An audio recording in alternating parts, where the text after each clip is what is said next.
Why does the black man serve the white man? Why does everything the black man do benefit the white man? Why does the black man say freedom is doing what I want to do? And why is it that everything he wants to do enriches the European? Welcome to the desert of the real. Peace, family. This is your brother, Mr. Holipsism. This is going to be an extremely short video, but I had to get this out because this is something that I want you guys to understand when it comes to not only the Darren Wilson shooting Michael Brown incident, but just black men in general in this country. See, there's an old saying that goes, you can fool other people, but you can't fool yourself. That statement is actually bullshit. Because when you lie, the first person you have to fool is yourself. You have to believe the bullshit that you're talking about so that you can convince other people to do it. So the very first person that you have to deceive is yourself when you lie.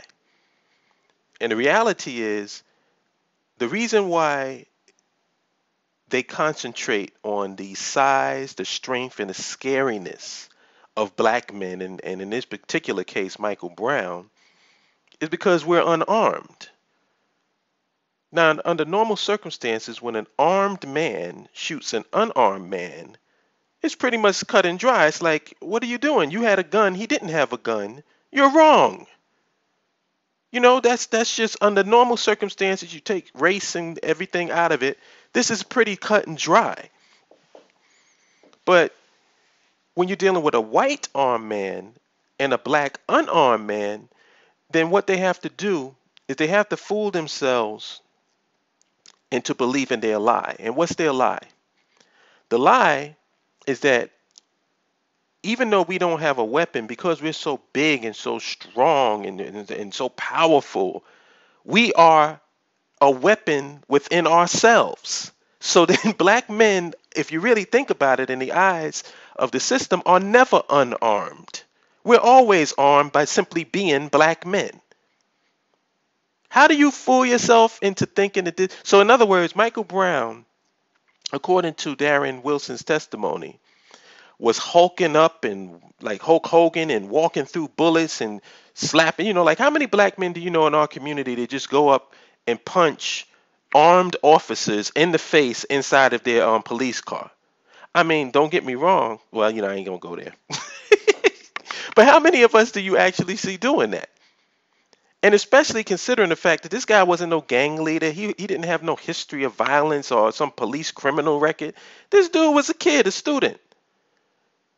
You know, and you want to point some video. I mean, if you want to point to a video of us cussing out or being disrespectful to some guy in a fucking bodega or some corner store, shit, I'm pretty sure everybody in my neighborhood would be guilty. You know, and keep in mind, I'm not, well, you know what, I'm not even going to touch that video because I have my own thoughts on that, but that's a different thing. But anyway, back to my point. The point is, they want us to believe that Michael Brown was the T-850 Terminator.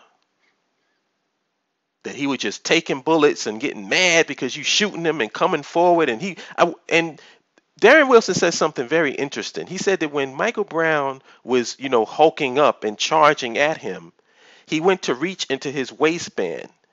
What was he reaching in there for? Because he didn't have a gun. That's one of the things this bullshit about his testimony. Another thing is he says he noticed the pack of cigarillos. Motherfucker, your own police chief said you knew nothing about the robbery. So that's another lie you got caught in. But that's an aside. I'll just say this. I just wanted to make this point. We are not unarmed. Stop saying that black men are unarmed black men. No.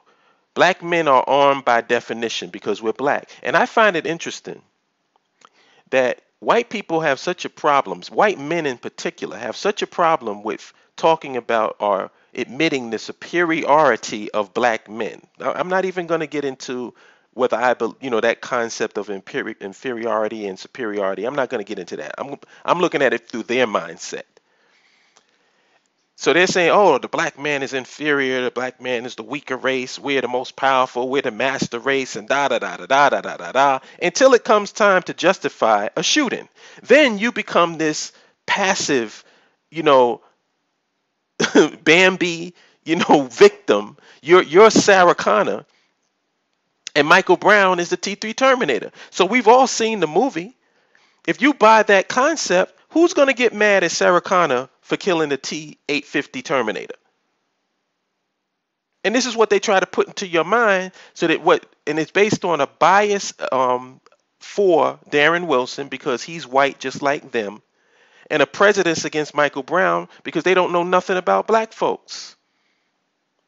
So they're going purely off of stereotypes and imagery put into their head by the media and movies and television.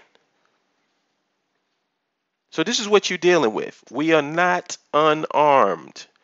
Black men are armed by definition. So white men are justified to shoot us because, hey, we're strong and we're powerful and we're scary. So just, chew on that the next time you get involved in these debates. Peace.